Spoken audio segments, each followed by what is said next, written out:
In 2 previous videos in this series, I hope that I raised your skepticism about pyuria and bacteriuria being diagnostic for a urinary tract infection requiring antibiotics. At this point, you may be feeling pretty frustrated with our diagnostics for UTI. Cultures and urinalyses can be positive in patients that do not need antibiotics. Then how can you really tell if someone needs antibiotics for the bacteria in their urine? Well, the answer is symptoms. Symptoms of urinary tract infection, dysuria, urgency, frequency, and costovertebral angle tenderness in the setting of pyuria and positive cultures define UTI requiring antibiotics.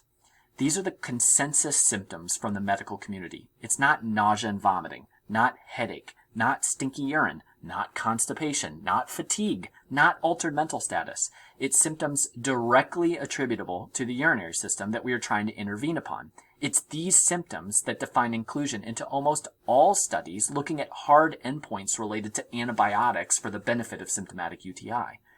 Symptoms are tricky though because symptoms are subjective and sometimes they can be wishy-washy, like I think I have a tingle when I tinkle, or I feel pressure when I bear down.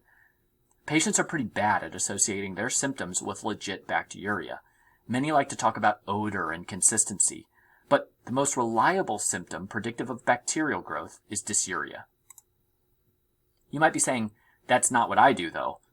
When I've got a febrile patient in the hospital, I always culture the blood, the urine, and I do a chest x-ray. I don't want to miss anything.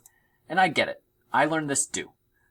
We all grow as physicians using various sources and mentors that have ways of doing things that establish a practice culture with diagnostic and treatment algorithms that become law over time.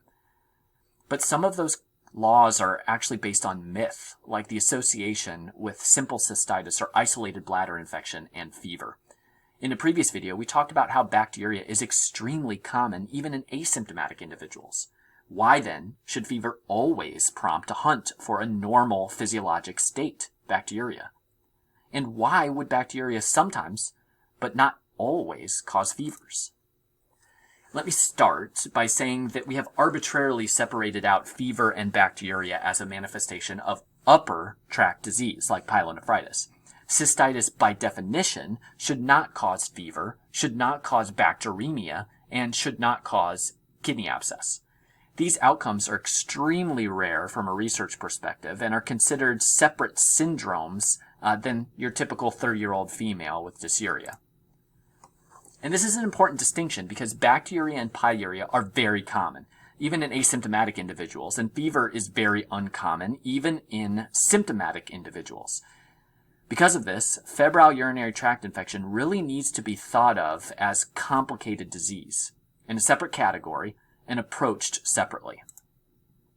Thankfully, this syndrome is extremely rare. Hospital-onset pyelonephritis is rarer than hospital-onset CNS infection. We get a lot of urine cultures. Should we be getting that many LPs too? One could argue a CNS infection has worse consequences. New fever, blood cultures, urine culture, spinal tap. I bring this up to highlight that we treat UTI like it is one of the chief causes of hospital-onset fever, and even though it's possible, it's really rare. And maybe we don't have to define innocent urinary bystanders in all patients with fever in the hospital. In a study of post-op patients with fever, urine cultures were pretty common and were found to be low yield but costly. The author's assessment was that they cannot recommend routine evaluations of postoperative temperatures by urine cultures, blood cultures, and/or chest x-ray, and instead recommend a symptom-targeted approach instead of shotgun diagnostics, which I think makes sense. In a different study looking at urine cultures ordered in inpatients, fevers were actually significantly associated with negative cultures. This is essentially saying that if your patient has a fever, it's less likely they have bacteriuria than a patient without a fever.